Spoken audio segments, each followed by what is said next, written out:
amazing humans on the net. Today I'm taking you to London and we will be visiting the British Library, which is just behind me.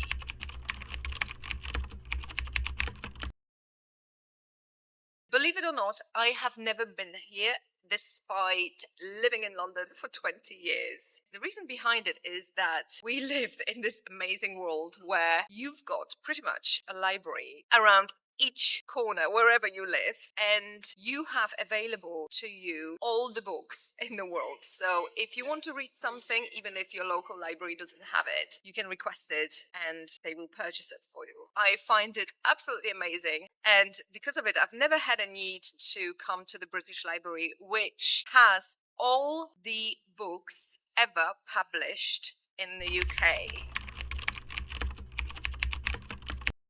But apart from the library, this is also a great museum, great archive, and so I'm quite excited to see what it's got to offer. Let's go! Immediately as you enter the building, you are completely impressed by this super vast and beautiful open space from which you can see way up to the third floor. And just so you get an idea of the space, I will show it to you very briefly from the first floor because it is truly stunning. However, our tour will be starting from the ground floor. First, you will see this huge poster for a temporary exhibition for which you do have to buy tickets if you want to see it. However, most of the spaces in the British Library are completely free to enter. And here on the left, you can see 4 busts of, you could say, original founders of the British Library, because these were the 4 original collectors who lived in the 18th century, and they included King George III, of whom I will be talking a bit more later. You also have various information stations on the library itself. As you can tell, this is a modern building. It was only opened in 1998. Previously, the British Library was housed in the British Museum, but as you can imagine, it quickly outgrew that building. There were also concerns, because British Museum was bombed during WW2, about the safety of some of the original pieces of the literature. And here we've got one of the free exhibitions to enter. We will pop in very briefly because it does have some interesting pieces, starting with Magna Carta. Magna Carta translates into Great Charter, and this is one of the most famous documents in the world, dating back to the 13th century, which effectively limited unjust and arbitrary behavior by the British king at the time by simply subjecting him to the rules of law. And while the document focused mainly on protecting the landowners, it is considered to be sort of setting the stage for future democracy. You also have in the collection a 4th century Christian manuscript of a Greek Bible containing the Greek Old Testament. The formal name is, and I will do my best to pronounce it correctly, the Codex Sinaiticus. You will also see in a minute the first folio of William Shakespeare. First folio means a collection of plays, and these plays were collated by 2 of Shakespeare's friends and fellow actors. And the next piece is probably of the most interest to the subscribers of this channel, because this is the original letter by Jane Austen to her sister Cassandra. Apparently she wrote this letter when she was writing her novel Sense and Sensibility. You also have other collections in this exhibition, including these gorgeous golden and red manuscripts from Yagya Carta.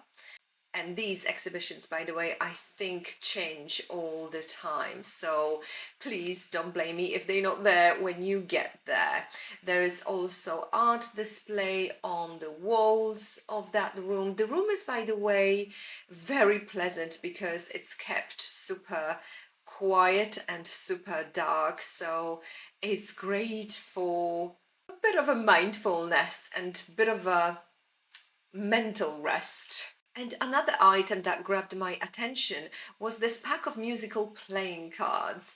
I wish you could get an idea of the size because they are tiny. They probably the size of my hand. But the attention to detail was just stunning, and they, of course, are all handwritten. Okay, let's keep exploring the building. As I've mentioned, you've got 3 floors. You have reading rooms on floor 1, 2 and 3. You have the ground and upper ground floor that we have seen, and then also in the basement you have a cloakroom and the restrooms. I will show you the cloakroom a little bit later when I get to using the reading rooms. And this is King George III's tower. I will be talking about this tower at the end of the video. If you're interested in that, then please feel free to skip to the relevant chapter.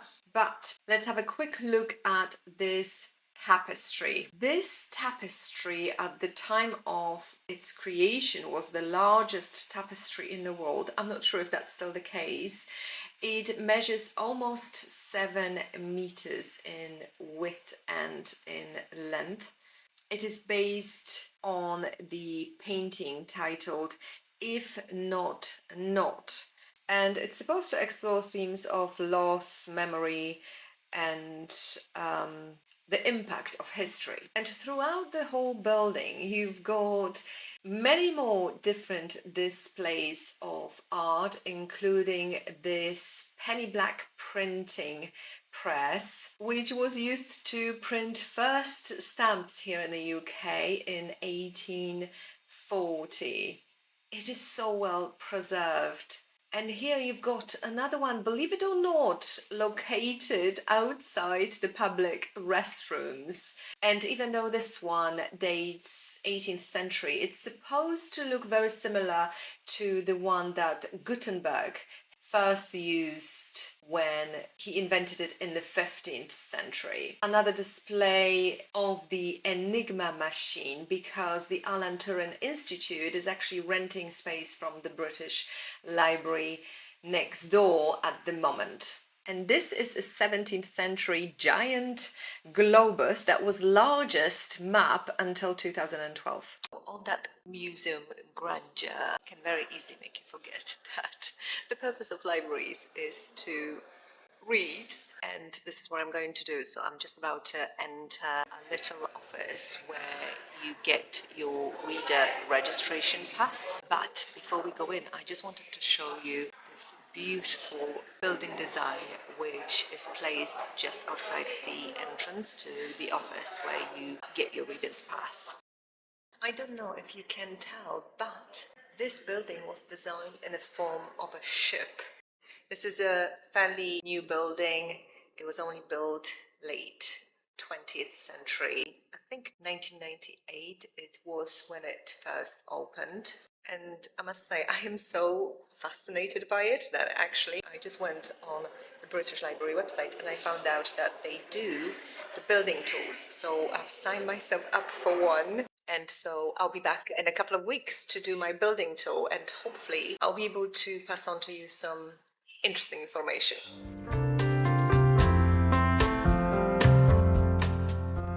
I got my reading pass. Yay! It is valid for 3 years, and there are quite a few rules that you have to follow.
well, which has quite a wide selection of various classics, and actually there are editions I have never seen before.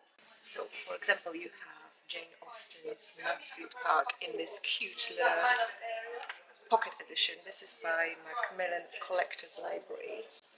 But the one that I really like is this one, which is something I've never seen before. This is Wuthering Heights by Emily Bronte. Isn't this gorgeous? Absolutely gorgeous cover, but look at the letters. They're huge. So comfortable to read. And also inside you have various graphics, like this one and like this one. You've got cute little pictures as well. I really like it. This is by Harper Muse Classics. I already have Wuthering Heights, so I'm not buying this one. Definitely not. I found A Tale of Two Cities by Charles Dickens by the same publisher, Harper Muse, so I might get it. Okay, so we in the second store, which is a gift shop. There are many these books on medieval women, and that's because currently there's an exhibition of medieval women. Unfortunately, it's completely sold out. Apparently, the gift shop also has loads of books in here. Obviously, this is a British library. There is an edition I have never seen before, and that is the edition by British Library dedicated to women writers. And so, for example, we have this book titled Dangerous Ages by Rose Macaulay, who was a novelist, essayist, and travel writer known for her satirical comedy. This looks like it's a family saga centered around women of different ages, so very much up my street. We are back in the British Library. This is a different day. I came back here because I booked a building tour, and also I really wanted to use the actual library to do a bit of research. So we're just about to go into the cloakroom, which is the thing that you have to do if you come here to use the reading rooms. You have to hand in all of your belongings, and you only allowed a pencil, and I think you allowed your phone as well. And only after that you can head off to the reading rooms.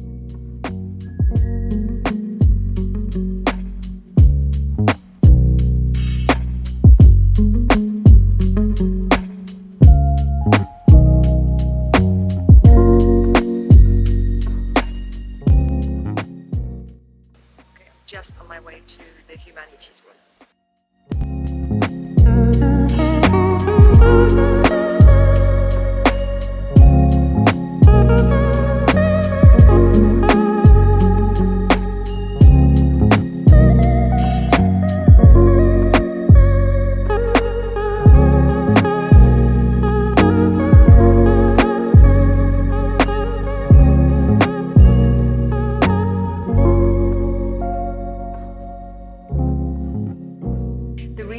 Were extremely quiet and perfect for studying. In case you're interested, what I was doing here at the time was researching Josephine Tay, who was a crime and playwright around the same time as Agatha Christie, and I did review her book titled The Franchise Affair in one of my videos, which I will link above. And after that, I went for a bit of a stroll, because you do also within the reading rooms have meters and meters of bookcases.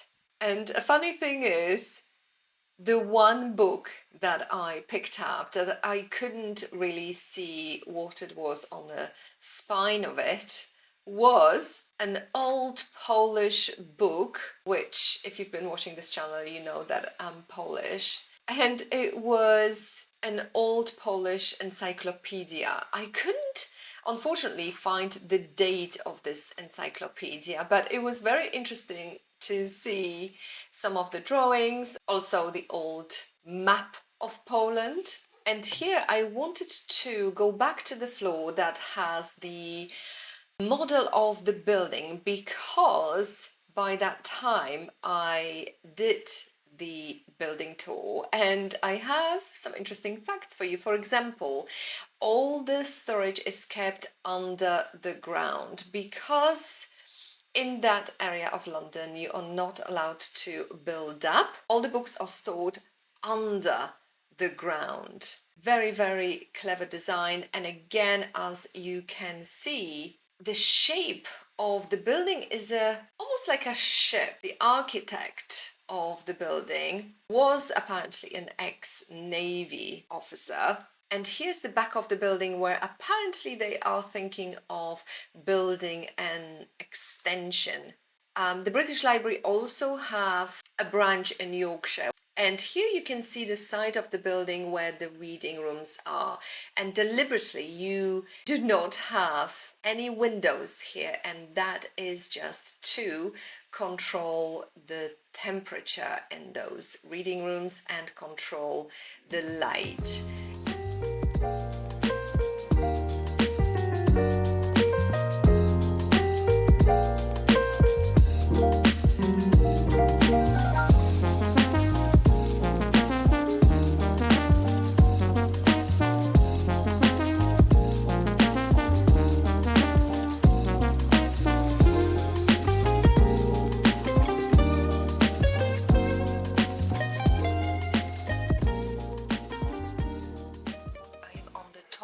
Floor viewing gallery, which I highly recommend to come up to if you're here, because the view from here is amazing. If you need directions, then just simply go up to the maps reading room.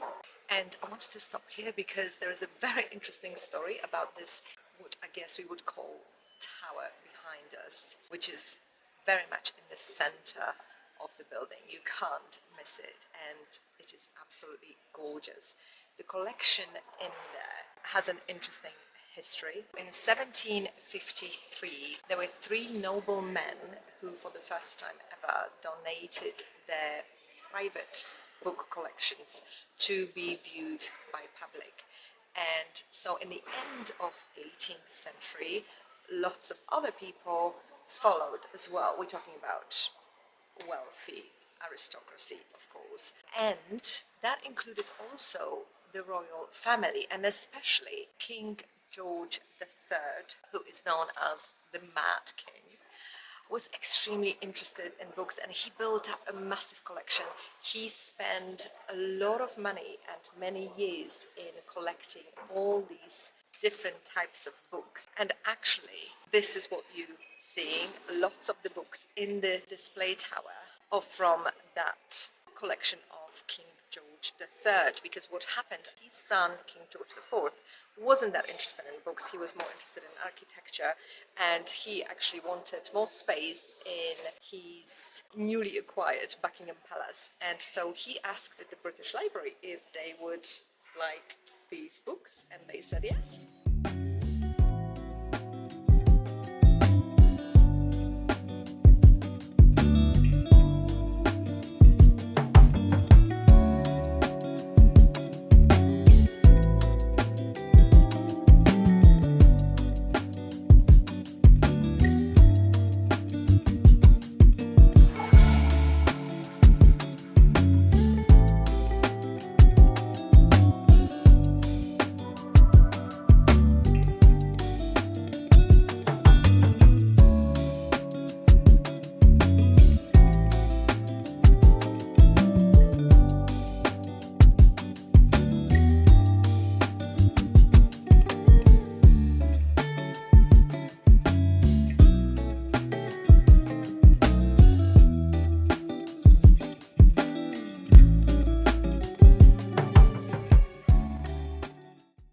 The final view of the King's Library brings our tour to the end. I hope you enjoyed it. Please don't forget to subscribe if you like this type of content, and I will see you in my next video.